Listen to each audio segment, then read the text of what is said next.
नमस्ते साथियों, गांव सरकार के 63वीं कड़ी में आज हम आपसे बातचीत करेंगे। और जैसा कि पिछले कई कड़ियों से होता जा रहा है कि किसी न किसी विशेषज्ञ को या किसी न किसी समाज के उन लोगों को जो शासन की व्यवस्था और ग्रामीण व्यवस्था से जुड़े रहे हैं, उन लोगों को बुला के मैं उनसे बातचीत करता हूं, ताकि यह जानने की कोशिश करता हूं कि उन लोगों का गांव के बारे में क्या अवधारणा है और जो गांव पंचायतें हैं और जिसको कि हम लोग गांव सरकार कर रहे हैं, उसके बारे में वो क्या सोचते हैं और क्या वो समझते हैं कि गांव पंचायतें जो वर्तमान में काम कर रही है ठीक से काम कर रही है कि नहीं काम कर रही हैं, और गांव सरकार बनना जरूरी है, उनको ज्यादा अधिकार देना इस समय की मांग है, जरूरत है। तो उसी श्रृंखला में जैसा पिछले बार भी कई लोगों से मैंने बातचीत किया, आज सूर्य कुमार शुक्ला जी हमारे साथ हैं, जो उत्तर प्रदेश के पुलिस महानिदेशक रह चुके हैं, बड़े सबसे सर्वोच्च पद पर। और इसके साथ ही साथ वो तमाम जिले में एसपी, डीआईजी, आईजी, ये तमाम जो ऊंचे ऊंचे पद है उस पर रह के उन्होंने सीधे जनता से और गांव से उनका संपर्क रहा है, और वहां उन्होंने देखा है कि गांव के इस हालात को क्या है। और इसके अतिरिक्त वो इसके साथ साथ उन्होंने समय समय पर बहुत सारे सुधारात्मक कदम भी उठाए, और बहुत सारे, ऐसा नहीं है कि वो केवल प्रशासनिक तरीके के ही अनुसार काम करते रहे, नहीं, जहां जहां मौका मिला गांव में जाके उन्होंने, अगर विवाद है तो गांव में विवाद सुलझाया, थाने पर लोगों को बुला के जो विवाद सुलझाया, जो वर्तमान व्यवस्था है उसी में ही उन्होंने बहुत सारे सुधारात्मक कदम उठाए, और हमेशा जहां भी रहे बहुत ही लोकप्रिय पुलिस अधिकारी के रूप में रहे। और इनका उत्तर प्रदेश में अपनी ख्याति है और देश में लोग इनको जानते हैं कि एक अच्छे अधिकारी के रूप में हमेशा विख्यात रहे। लोग बहुत संवेदनशील अधिकारी के रूप में इनको जानते हैं लोग, और समाज के करीब हर तबके से इनका सीधा जुड़ाव है। तो ये व्यवस्था इनके हमारे साथ है। तो ये एक बड़ा हम लोगों का एक सौभाग्य है कि आज ऐसे व्यक्ति के साथ, जो कि समाज में, गांव से, समाज से, देश के बारे में, प्रदेश के बारे में, लोगों के बारे में चिंतन करते रहते हैं, वो हमारे साथ है। तो हम उनसे अब पूछते हैं कि वो गांव के बारे में उनसे वार्ता शुरू करते हैं। अच्छा, तो ये सूर्य कुमार शुक्ला जी, ये बताइए कि आप ये जो आपके बचपन से गांव को आप देखते आ रहे हैं, तो गांव में बचपन के समय में आपका गांव कैसे थे और आज क्या क्या बदलाव आया? कुछ आपको परिलक्षित होता है कि जो वास्तविक बदलाव बताइए, कि हम जानना चाहते हैं कि पहले क्या था और आज 75वें साल देश की आजादी के हो रहे हैं, उसमें क्या बदलाव आया? बहुत अच्छा पांडे साहब, मैं बहुत बहुत आभारी हूं आपका कि आपने अपने कार्यक्रम में मुझे बुलाया, और जितने श्रोता और दर्शक सामने बैठे हुए हैं, दिखाई पड़ रहे हैं, उन सबको सादर प्रणाम करते हुए मैं आपको बताना चाहता हूं कि आज से 70 साल पहले जाने के बारे में और आज की परिस्थिति में जिस तरह से दो खास परिवर्तन देखने को मिले हैं। नंबर एक, कि जिस प्रकार व्यक्तिवाद बढ़ा है गांव में शहरों की तरह, और दूसरा कि अपना काम किसी भी प्रकार बना लेने की, कर लेने की प्रवृत्ति, और हर चीज में शहरों की तरफ देखने की प्रवृत्ति, वहां से हर काम में जो गांधी जी का सपना था कि हम ग्राम स्वराज बनाएंगे, और उससे भी अफसोसजनक बात लगती है कि जब हम पढ़ते हैं कि 600 शताब्दी ईसा पूर्व इस देश में ग्राम स्वराज होता था, विलेज रिपब्लिक हुआ करते थे, और उसमें जो व्यवस्था होती थी गांव के अपने प्रशासन शासन चलाने के लिए, बातें तो बहुत हुई, कुछ काम भी हुए, लेकिन अभी उसमें बहुत सुधार की, बहुत काम की जरूरत है। आप उसका एक नमूना देखना चाहें तो इसी से देख लीजिए कि आप अपने जिले का, अपने प्रदेश का, देश का अखबार जरा उठा के देखिएगा या टीवी न्यूज देखिएगा, तो सारे न्यूज में प्रदेश के शासन प्रशासन, देश के शासन प्रशासन की खबरें छाई रहेंगी। लेकिन अगर आप कहीं ये देखना चाहें कि क्या किसी गांव में भी उल्लेखनीय कार्य हुए हैं, वो कहां पर है हमारे समाज के मुख्य धारा में, तो आप अखबार पलट डालिएगा, टीवी पलट डालिएगा, चैनल बदल डालिएगा, लेकिन आपको बड़ी मुश्किल से कुछ छोटे छोटे कॉलम कहीं मिल जाएंगे कि गांव में क्या हो रहा है। उससे लगता है कि मुख्य धारा से हमारी गांव की प्रशासनिक शासन की व्यवस्था कितनी, उसकी तुलना में कितनी छोटी हो गई है, लोगों ने छोटी कर दिया है।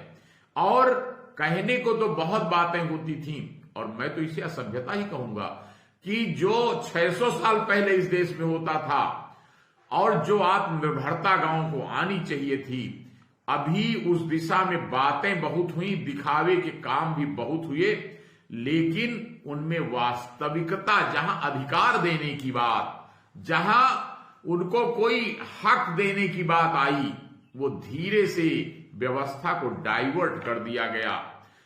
किसी एक व्यक्ति ने नहीं किया, सामूहिक रूप से, क्योंकि हमारी नगर प्रधान व्यवस्था बनी और राज्य सरकारें और केंद्र सरकारों का इतना वर्चस्व बढ़ा कि गांव की सरकारों का स्वर उसमें बिल्कुल दब कर रह गया।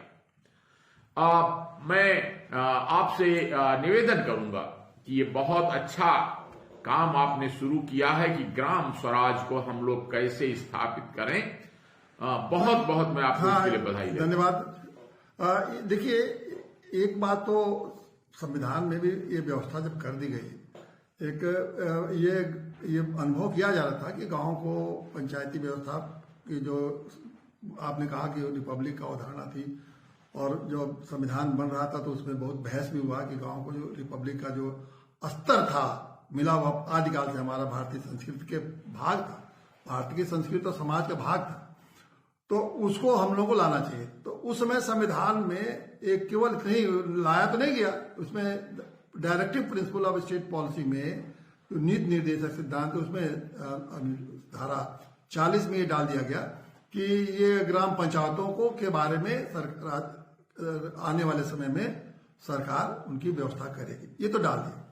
तो उसके ही अनुरूप 1972 में ये 92 में एक 72वां 73वां 2 संशोधन लागू हुआ, जिसमें कि 72वां संशोधन के माध्यम से ये व्यवस्था कर दी गई कि ग्राम पंचायतें भी एक सेल्फ गवर्नमेंट का संस्थाएं होंगी। ये व्यवस्था उन्होंने कर दिया संविधान के माध्यम से, और उसके लिए उन्होंने कहा कि इनकी वित्तीय व्यवस्था करने के लिए उन्होंने एक वित्तीय आयोग बना दिया राज्यों में, चुनाव सही समय से 5-5 साल में हो, उसके लिए उन्होंने संविधान में व्यवस्था बना दी कि वो एक सब चुनाव आयोग हर राज्य में गठित कर दिया कि हर 5 साल में चुनाव हो, और इसके अतिरिक्त 29 विभाग गांव के लिए उन्होंने आवंटित कर दिया कि अनुसूची 11 में कि इतने में गांव के लोग खुद अपना व्यवस्था खुद चलाएंगे। तो एक तरह से वित्तीय व्यवस्था भी हो गई, उनके पास चुनाव भी समय से होने लगे, उनको अधिकार भी मिल गए। लेकिन उत्तर प्रदेश के पंचायती राज अधिनियम उसके अनुरूप, जब उस संविधान के संशोधन के अनुरूप जब बदलाव किया गया, तो उसमें उन्होंने कह दिया धारा 15 में कि सारा अधिकार, ये संविधान में व्यवस्था जब आ गई तो इस तरह से राज्य सरकारें, पूरे देश भर की राज्य सरकारें, कोई एक सरकार की बात नहीं कर रहे, इसी तरह की व्यवस्था करके उन्होंने उस संवैधानिक गांव के अधिकार को, जो उनका एक इंस्टीट्यूशन ऑफ सेल्फ गवर्नमेंट था, उसको हड़प लेकर राज्य सरकारों ने अपना विभाग बना लिया, और जो जो निर्देश देते हैं वही गांव होता है। तो हालात ये है कि गांव का विकास गांव वाले अब नहीं करते हैं, जो राज्य सरकार निर्देश देती है उसी के अनुरूप करते हैं, उन्हीं के कर्मचारी हैं, उन्हीं की व्यवस्था है, उन्हीं के निर्देश हैं। तो इस तरह से आखिर में जब संवैधानिक व्यवस्था को क्यों राज्य सरकारों ने हड़प लिया, इसके पीछे क्या मतलब है? देखिए पांडे साहब, मानव का स्वभाव मैंने देखा कि जहां उसे मौका मिलता है तो वो तुरंत अपने से नीचे वालों को दबा के उनका हक खुद मार जाता है। ये प्रवृत्ति मैंने व्यक्ति में भी देखी और केंद्र की सरकारों में भी देखी, राज्य की सरकारों में भी देखी, दुनिया की सरकारों में भी देखी। तो इस पर रोक लगाने का एक प्रभावी तरीका यही है कि जन जागरण, जन जागृति, लोग कहें कि हाँ हमारा अधिकार हमको मिलना चाहिए। जैसे अगर बात करें कि गांव में मुख्य जो काम होता है शासन और प्रशासन का, जैसे जिले में आपने देखा होगा कि एक डीएम, एसपी, 2 लोग, फिर तीसरा एक जिला जज, और उससे आगे बढ़ें तो जिला के अधिकारी जो शिक्षा का काम देखते हैं, डीआईओएस या बीएस बेसिक शिक्षा अधिकारी, और साथ में chief medical superintendent, medical officer. तो ये प्रमुख विभाग थे जो जिला स्तर पे काम कर रहे हैं, करते रहते थे। तो अगर हम गांव की सरकार बनाने की बात करते हैं तो हमें गांव में एक न्याय विभाग का अधिकारी बैठाना चाहिए, और इसके मैं सख्त खिलाफ हूं कि बाहर से अधिकारी बैठा दो। मैं कहता हूं उसी गांव से, उसी गांव के चुने हुए व्यक्ति। हम उस पर आ रहे हैं अभी। उसके पहले ये जो व्यवस्था, हम ये सीधा जानना चाहते हैं, जैसे आपने कहा कि ये अधिकारी देना नहीं चाहते हैं, तो इसके लिए आंदोलनात्मक रवैया गांव के लोगों का नहीं। बिल्कुल। तो गांव के लोगों का जो सबसे बड़ी दिक्कत आती है कि अभी मैंने आप इसके पहले जो मुख्य सचिव महोदय आलोक रंजन जी का इसी के माध्यम से चैनल पर मैंने उनसे बातचीत की थी, तो उन्होंने कहा था कि जो सबसे बड़ी दिक्कत है अधिकार देने की, तो उसमें जितने एमएलए हैं और प्रशासनिक अधिकारी हैं, ये नहीं चाहते हैं कि उनका अधिकार हो, क्योंकि एमएलए लोग सोचते हैं कि गांव वालों को अपनी व्यवस्था चलाने का अगर सारा अधिकार मिल गया तो मेरे पास क्यों आएंगे, मेरा तो कोई महत्व नहीं रहेगा, मेरा चक्कर क्यों लगाएंगे, वोट क्यों देंगे, सपोर्ट क्यों करेंगे, मेरा झंडा क्यों उठाएंगे, बस्ता क्यों ढोएंगे। और अधिकारी समझते हैं कि लूटने का जो साधन गांव ही है, अगर गांव के भोले भाले लोगों को हम लूट नहीं पाएंगे तो पढ़े लिखे लोगों को तो लूट पाएंगे। वो थाने में आके, ब्लॉक में आके, तहसील में आके पैसा क्यों चढ़ाएंगे। तो बस तो ये बात है। तो इसको खैर आपने देख लिया, सभी आप लोगों ने देखा कि सूर्य कुमार जी कहते हैं कि इसमें जन जागरण आप लोग खुद आगे आइए और आगे बढ़ के इसमें जन आंदोलन को खड़ा करिए, तभी ये संभव हो पाएगा। अब मैं दूसरा सवाल, एक और सवाल है,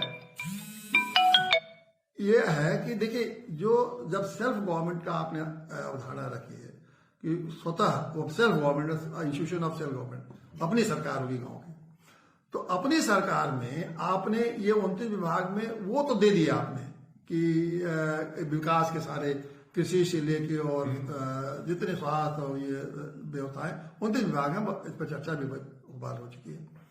लेकिन गवर्नमेंट में दो चीजें और भी होती है ना, एक गवर्नमेंट में होती है एक न्याय व्यवस्था और एक पुलिस व्यवस्था।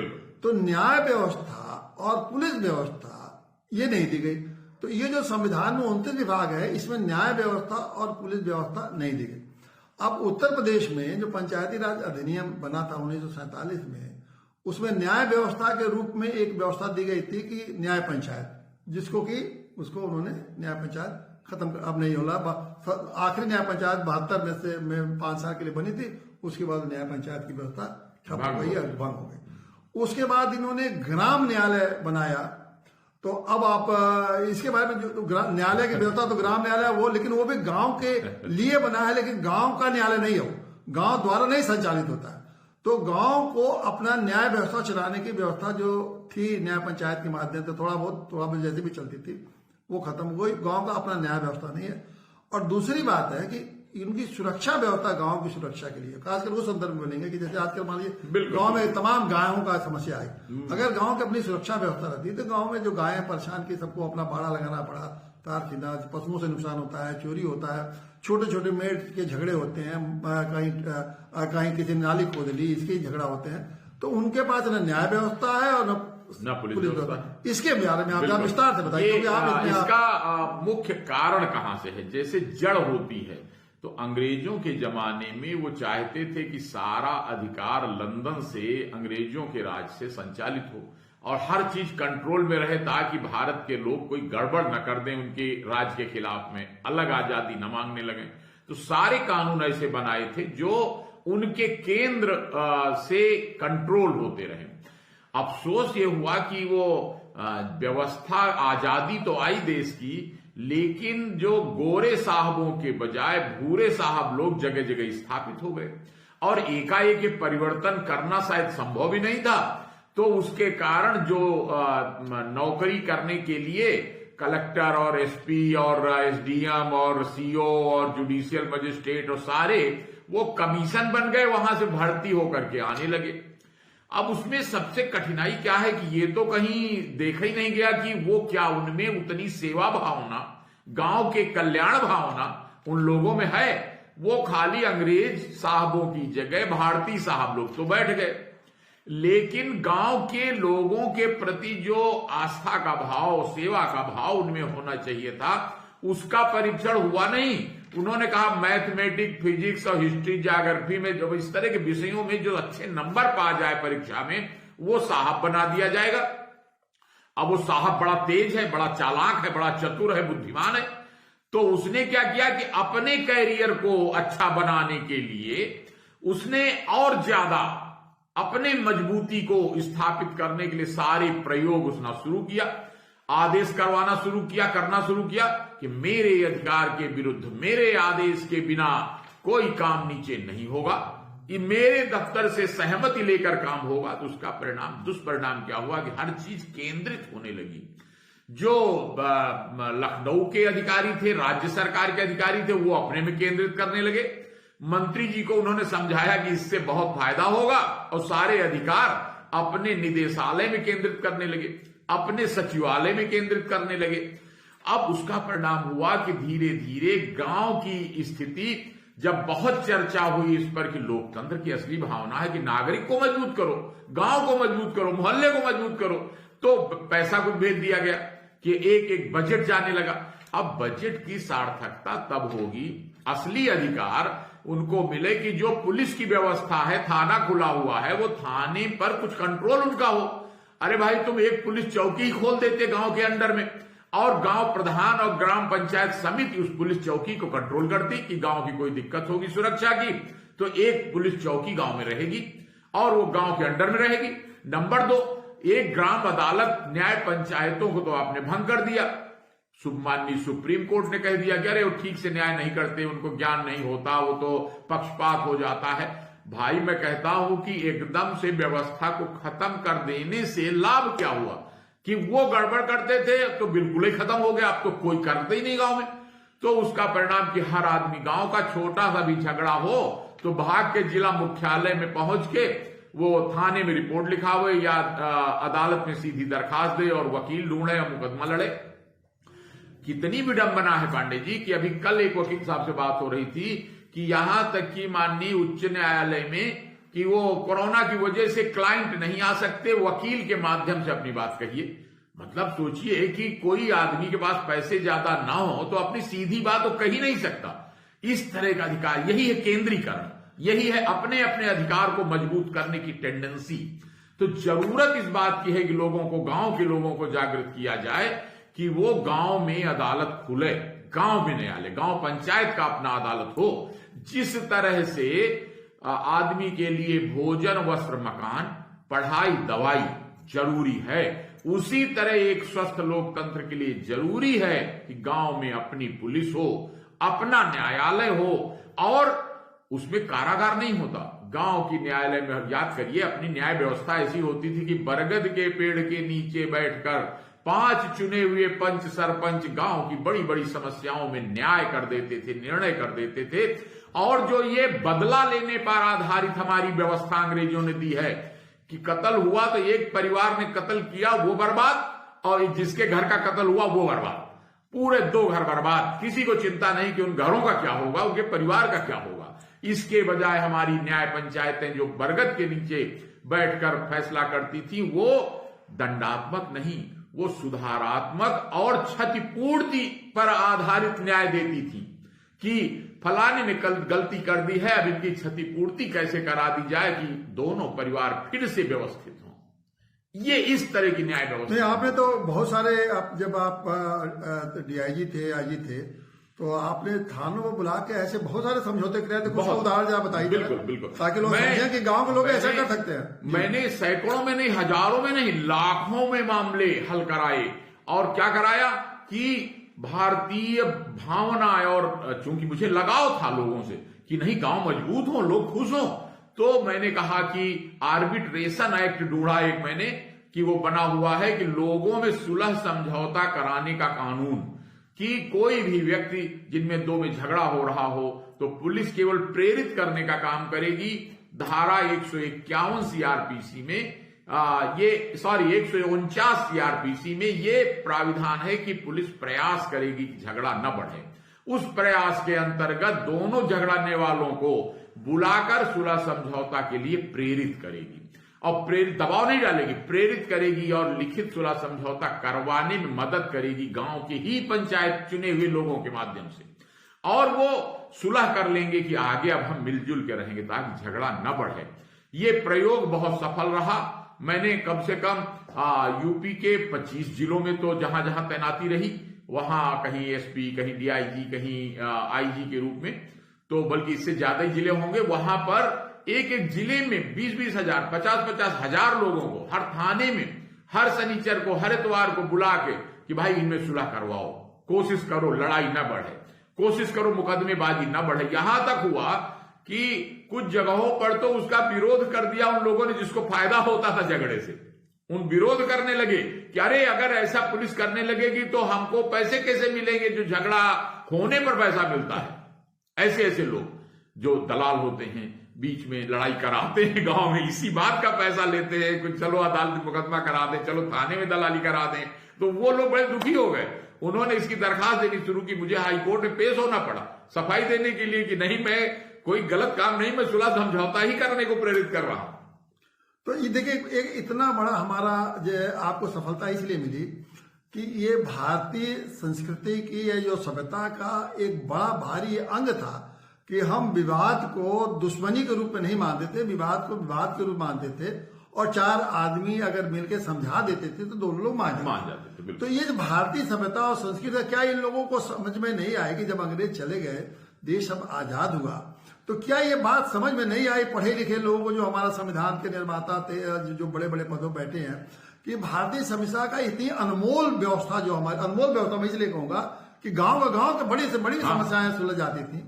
इस अनमोल व्यवस्था को प्रयोग करके उसको और सुदृढ़ करके और उसको ऐसा बनाए कि हमें सारी समस्याएं खत्म हो जाए। ये क्या आखिर में कौन सी ऐसी मानसिकता है पढ़े लिखे लोगों पता लगाया और राजनीतिक लोग, मैंने पता लगाया क्यों ऐसा हुआ कि जैसे ये अदालत न्याय पंचायतें भंग कर दी गई। क्यों? क्योंकि जो शहरों में जो लोग न्याय के नाम पर लाभ होता था जिनको, वो लोग ये चाहते थे कि अगर सब मामला गांव में ही सुलझ जाएगा, सेटल हो जाएगा, तो फिर शहर में भाग के कौन आएगा, हमको फीस कौन देगा, हमको अदालत में जितनी लोगों की रोजी रोटी चल रही है अदालतों के माध्यम से शहरों में, उनको दिक्कत हो जाएगी। तो उन्होंने कहा कि विकेंद्रीकरण न करो। आपने सुना होगा कि जब भी नई अदालत खुलती है, ब्रांच खुलती है, बेंच खुलती है नई, तो बहुत लोग विरोध करने लगते हैं, अरे नहीं भाई मेरठ में ना खोलो, अरे भाई आगरा में ना खोलो। उसी तरह की प्रवृत्ति जिले के अंदर भी है कि तहसील में ना खोलो, गांव में ना अदालत बनाओ, तो वो गांव में अदालत बनाने के खिलाफ है। जबकि अगर गांव में बन जाए तो सारे गांव के लोगों को सहूलियत हो जाएगी, विकेंद्रीकरण हो जाएगा। और ऐसा नहीं है, उनका एक मानसिक भ्रम है कि अगर ब्रांच खुल जाएगी तो घाटा हो जाएगा। अरे धीरे धीरे ज्यादा से ज्यादा मामले और आने लगेंगे, तो ज्यादा जब तेजी से निस्तारण होगा। बड़ी गलत फहमी है कि वो जो हमको 10 केस हमारे पास हैं वही बने रहें और वो सालों साल, उसी का दुष्परिणाम है कि 20-20 साल, 30-30 साल सिविल मुकदमे चलते रहते हैं। तो इसको, ये गलत फहमी है, ठीक हो जाएगा। और बल्कि मैं तो कहता हूं कि अधिवक्ता साहबानों की एनर्जी का और उनकी शक्ति का इस्तेमाल करने के लिए उन्हीं की ड्यूटी लगा दी जाए कि ग्राम अदालतें बनेंगी, न्यायालय बनेंगे, उसमें जो उस एरिया का पढ़ा लिखा आदमी हो, कानून का पढ़ा जानकार हो, उसको उसी अदालत का इंचार्ज बना दो। लेकिन करो, विकेंद्रीकरण करो, वकीलों का भी सदुपयोग हो जाए, गांव को सच्चा न्याय भी मिल जाए। सोचिए अगर हर गांव में अदालत खुल जाए तो कितने वकीलों को निर्णय करने की नौकरी मिल जाएगी, काम मिल जाएगा। और उसकी पैसा कहां से आएगा, तो वो भी मैं बताता हूं कि जो लोग आपस में विवाद कर रहे हैं उन्हीं से थोड़ी थोड़ी फीस लेके उनका खर्चा निकल आवे, तो वो वकील आर्बिट्रेशन सिस्टम में तो यही है कि दोनों पार्टियां पैसा देती हैं, हाँ, और अपना तुरंत निर्णय करा लेती हैं। बिल्कुल, तो वही सिस्टम वहां भी लागू कर बिल्कुल, तो उससे अदालतों का भी मान बना रहे कि उनको बजाय वकील के वो जज बन जाए और अपने गांव के जज बन जाए, अपने एरिया के जज बन जाए, और उनकी फीस भी मिलती रहे और लोगों को जल्दी जल्दी न्याय मिलने लगे। एक जो ये वर्तमान न्याय व्यवस्था है उसमें एक बहुत बुराई जिसको आपने इंगित भी किया है, अंग्रेजों द्वारा बनाए गए, कि ये चाहते हैं, ये न्याय की जो व्यवस्था है आज, वो एक दूसरे को सबक सिखाने के, हाँ, बदले का भावना जो आपने कहा, माने यानी कि इनको फंसा दो, हाँ, तो इनको फंसाने वाली जो व्यवस्था है, झूठा एफआईआर दर्ज कर दो, झूठा मुकदमा कर दो, तो ये झूठा FIR, झूठा मुकदमा करना मतलब बदला ले रहा हूं, या उनको फंसाना, या वो तरक्की कर रहा है तो उसके में रास्ते पर रोड़ा डाल दो। तो अगर ये व्यवस्था, चूंकि इसलिए है कि ये जो वर्तमान व्यवस्था है, अब थाने पर निश्चित रूप से बाहरी आदमी बैठे थे, गांव का तो आदमी थाने पर है नहीं, वो गांव के बारे में कोई जानता नहीं है। और पुलिस वाला उसको जो गया, किसी ने गांव के लोग गए जिसके पास पैसा है, उन्होंने कुछ लालच दिया अधिकारी सिपाहियों को, चाहे दरोगा को, जिसको भी लालच दिया, वो उसके लालच में जाल में फंस गए। उन्होंने कहा ठीक है हम उसको सबक सिखाते हैं, फिर उन्होंने एक झूठी पूरी प्रक्रिया लगा दी। उसी तरह से न्यायालयों में वकीलों का ऐसे वकील पकड़ लिए कि भाई इनको परेशान करना है, इनको फंसाओ, तो मुकदमा झूठा डाल दिया, फिर तारीख बर तारीख फंसता रहता। तो अगर ये सबसे बड़ा बात, जो गांव में अगर अदालतें होंगी, गांव में ये पुलिस और इसकी दोनों व्यवस्था रहेगी, तो झूठा अगर कोई करेगा तो 10-20 आदमी वहीं खड़े हो जाएंगे, पता लग जाएगा। वो 10-20 आदमी तो तुरंत वहां खड़े हो जाएंगे, पूरा गांव जानेगा कि ये झूठा मामला खड़ा किया गया है। लेकिन ये आसान हो जाता है कि अगर जिला मुख्यालय में मुकदमा चल रहा है तो सारे लोग गांव के हैं नहीं, खाली 1-2 लोग जो लड़ रहे हैं वो गए हैं, तो वो वहां गुमराह करना बड़ा आसान हो जाता है। और एक और बात इसकी जड़ में जाना चाहूंगा कि आपने कहा कि झूठा मुकदमा कर देते हैं, झूठा तो करते ही हैं, लेकिन हम वो उससे भी जड़ में जाइए तो हमारी पूरी कानून जो बना हुआ है हमारा, वो ही बदले पर आधारित है कि एक आदमी ने दूसरे का कत्ल किया तो उसको पकड़ लो और उसको आजीवन कारावास दे दो, तो उसका पूरा परिवार बर्बाद हो जाएगा। नंबर 2, जिस परिवार का कत्ल हुआ है उसका पूरा परिवार तो वैसे ही अनाथ हो गया है, तो 2 परिवार बर्बाद हो गए। यही चीज चोरी में, डकैती में, लूट में, सब में लागू है। अब मैं कहता हूं कि इसके बजाय अगर व्यवस्था ये होती कि जैसे हमारा जो पंचायत सिस्टम था, तो उसमें कि अब क्या किया जाए, गलती हो गई, कत्ल हो गया या डकैती पड़ गई, लालच में या गुस्सा में या बदला लेने के लिए किसी ने आपराधिक काम कर दिया, तो इसका समाधान अब क्या हो। तो गांव के जो बुजुर्ग होते थे, कम से कम 50 साल से ऊपर के लोग उसमें चुने जाते थे, वो सब देख चुके होते थे, और ऐसे लोग जो सबका ध्यान रखते थे उन्हीं को लोग अपना पंच नामजद करते थे। आपने सुना होगा कि यहां तक होता था मर्यादा कि एक आदमी जब पंच नामजद हो जाता था तो वो अपना भी नुकसान करके, क्योंकि उसको गांव में अपनी इज्जत बचानी होती थी, तो वो सबके लिए न्याय की बात बोलता था। कहते थे पंच के मुंह से परमेश्वर बोलते हैं। और यहां ये सिस्टम हमारा फेल है क्या कि रहने वाला जज है मुजफ्फरनगर का और तैनात है वो बलिया में, और वहां पर उसको कोई स्टेक नहीं है, न मान मर्यादा की ज्यादा चिंता है, 2-3 साल के लिए आया है, बस उसको इतना ध्यान रखना है कि ऊपर वाले किसी घूस में गड़बड़ में पकड़ न लें, तो उतना बचा के वो पर्दा करके और न्याय करे या अन्याय करे, उसके मन की बात है। तो करता क्या है, अपने फायदे के लिए जो सबसे उचित बात हो। अब केवल उसके ऊपर कंट्रोल क्या है, नैतिकता का, धर्म का, कि अरे अन्याय ना हो। तो वो धीरे धीरे इतना कमजोर हो गया, धर्म की आस्था, ईश्वर का डर। वो नए समाज में अंग्रेजी शिक्षा पढ़ के लोग आए ज्यादातर, तो उनमें ज्यादा ये वाली बात जो थी बड़ी कमजोर, धर्म का डर, ईश्वर का डर, तो उसकी वजह से धीरे धीरे अब आप देखिए दूसरी गलती कि हम लोगों ने एंटी करप्शन मशीनरी बड़ी कमजोर कर दी। या तो गांव की मर्यादा का डर हो सबके, अरे अगर हम बेईमानी करेंगे, गलत फैसला देंगे तो गांव के लोग हमको बहिष्कार कर देंगे, बायकाट कर देंगे, हमारी इज्जत गिर जाएगी। अब वो है नहीं, वो कम हो गई। और हमने अल्टरनेट व्यवस्था जो थी कि भ्रष्टाचार रोकने के लिए जो मशीनरी होनी चाहिए थी, वो हमारी अभी बहुत छोटी है, बहुत सीमित।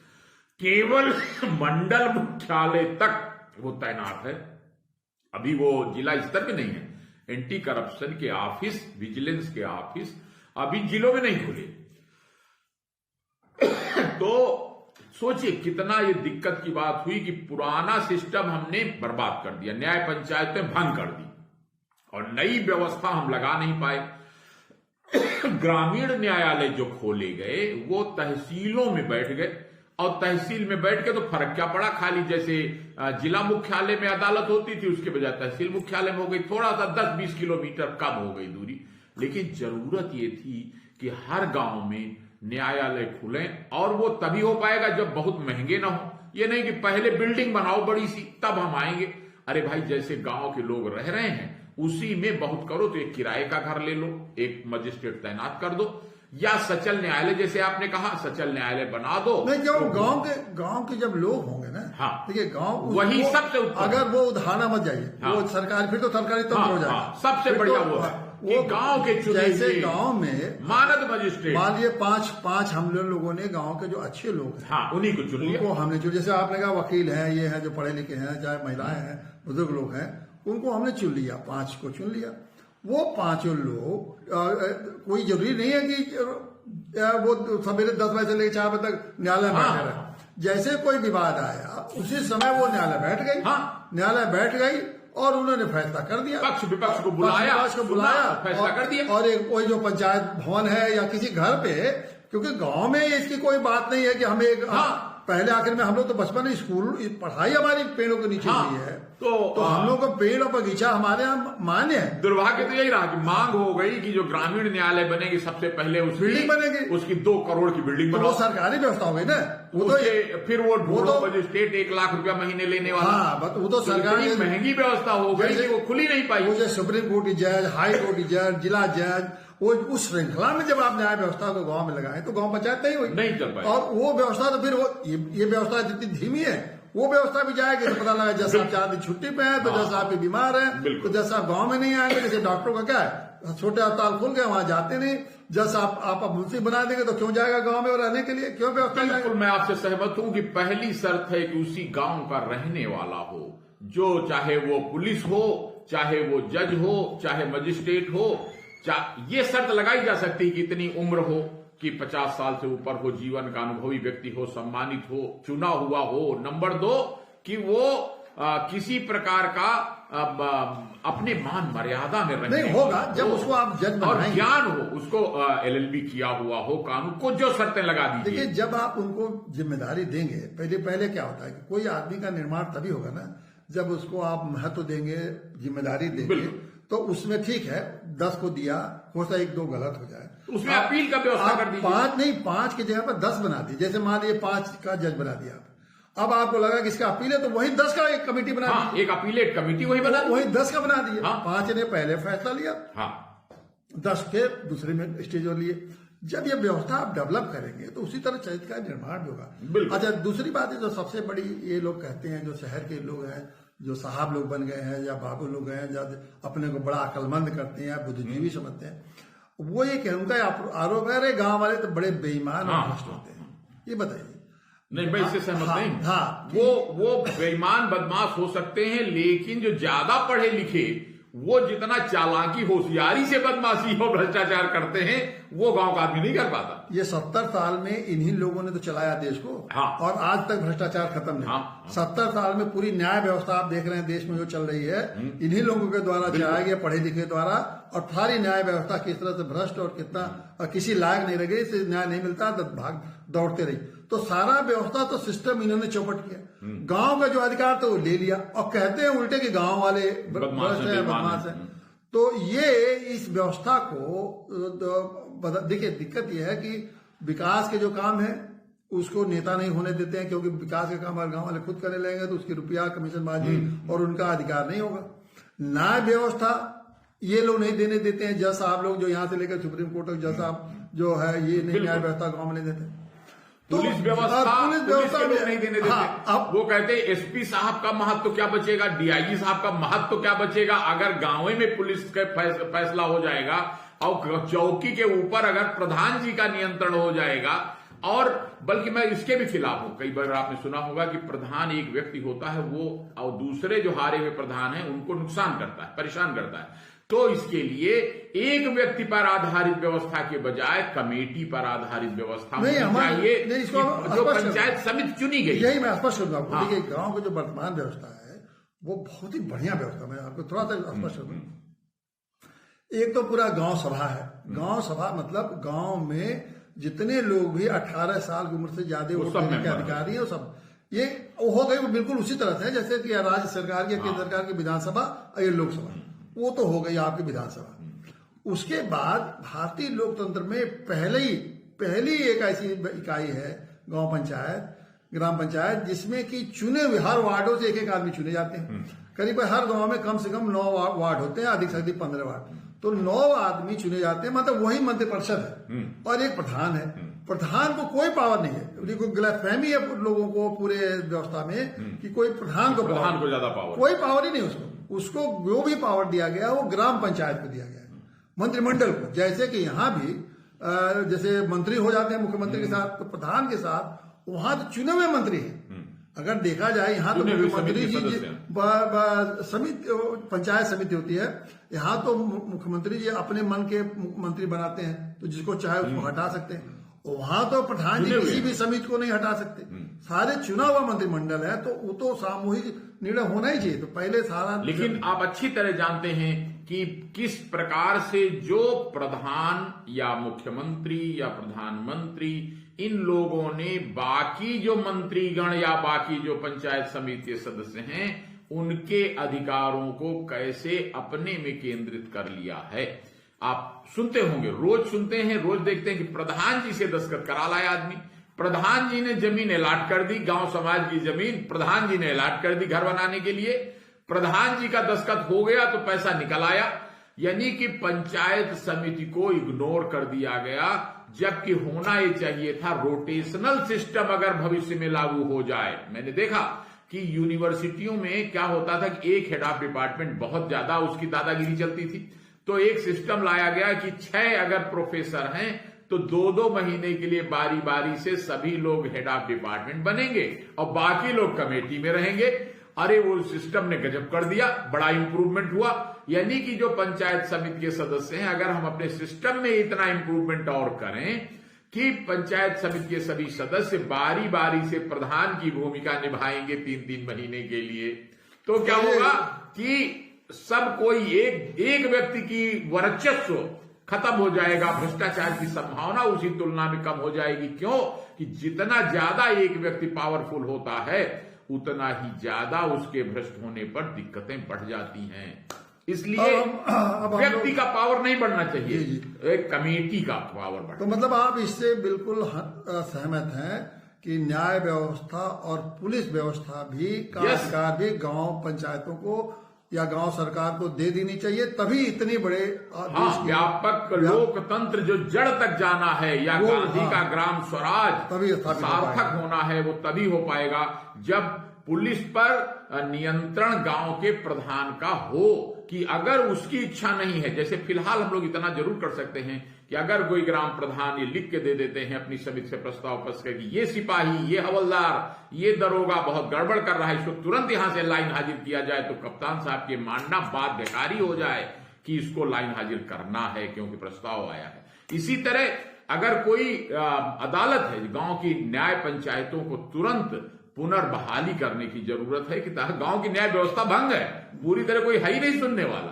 तो गांव में तुरंत ऐसी सस्ती व्यवस्था, सरल व्यवस्था न्याय की जो जल्दी न्याय करे गांव में। अब एक बहुत आखिरी सवाल, देखिए हमारे प्रधानमंत्री जी हैं मोदी जी, नरेंद्र मोदी जी, वो तो बहुत नई नई विचारधारा, नई चीजें, योजनाएं लाते हैं और हरदम सोचते रहते हैं क्या नया और अच्छा किया। तो ये इतना महत्वपूर्ण, जिसमें 1 अरब आबादी हमारे गांव की है, जिसमें 6 लाख गांव है, उत्तर प्रदेश में 60,000 गांव है, और आप तो भारतीय जनता पार्टी के किसी बड़े अपने ऊंचे पद पर, आप इस प्रदेश स्तर के ऊंचे पद पर हैं, तो क्या आप इन लोगों को कम से कम, मैं तो समझता हूं कि क्या ये सुझाव को मुख्यमंत्री या प्रधानमंत्री तक नहीं कह सकते कि भाई इतना बड़ा महत्वपूर्ण बात है, और मैंने जितने लोगों से बात की कोई असहमति भी नहीं आती है, सब लोग चाहते हैं कि इनको यहाँ मैं निवेदन करूंगा, क्यों नहीं लोग यहाँ निवेदन करूंगा कि आपने देखा कि जैसे अभी एक मामला आया था कि इंडियन जुडिशियल सर्विस का गठन किया जाए, या ये आया कि जजों की नियुक्ति स्वयं जज नामित करके न करें, उसके बजाय उनके भी चयन का कोई एक निश्चित पारदर्शी आधार बने। प्रधानमंत्री जी ने चाहा था, लेकिन न्यायपालिका ने विरोध कर दिया, असहमति व्यक्त कर दी, और उसके कारण वो कदम वही रुक गया। कोई भी व्यक्ति ये मानेगा कि भाई क्या नामित करके इतने जिम्मेदारी के पदों पर तैनाती करना तो ठीक है, तो अगर कोई भी परीक्षण, कोई भी उसके लिए तो फिर हम लोग आंदोलन एक रास्ता है जिससे कि हो जन जागरण, आंदोलन, जन भावना। जैसे आपने याद होगा कि सूचना का अधिकार, बहुत अफसर नहीं चाहते थे सूचना का अधिकार लागू हो, नेता भी बहुत नहीं चाहते थे, लेकिन आप लोगों ने एक जन भावना विकसित की, मीडिया ने उसमें एक जोरदार भूमिका निभाई और आरटीआई लागू हो गई देश में। बहुत लोग परेशान हैं। चलिए, तो आपसे उम्मीद है, हम ये करते हैं कि कम से कम आप इस जनभावना से हम लोग जुड़िए। बिल्कुल। आप जहां भी कम से कम आज की जो बहस है, आज की जो वार्तालाप है, बहस का वार्तालाप या चर्चा हुई है, मैं चाहता हूं कि आप अपने स्तर से लोगों को पहुंचाएंगे और लोगों को जाहिर करेंगे। आप तो हमें सामाजिक हमेशा रहे, ताकि ये जो आपकी बहुत बड़ी दिक्कत है, छोटी छोटी चीजों के लिए जिंदगी में जहां वो हमारा विकास और डेवलपमेंट होना चाहिए गांव का, वो हम झगड़े में और आपस में छोटे मामलों में फंस के अपने समय बर्बाद कर रहे हैं और पैसा बर्बाद कर रहे हैं, उनका शोषण हो रहा है। तो ये बहुत, मैं सूर्य कुमार शुक्ला जी को देखिए बड़ा बेबाक बात कही उन्होंने, इनका अनुभव बहुत है, क्योंकि हम लोग की समय की सीमा है।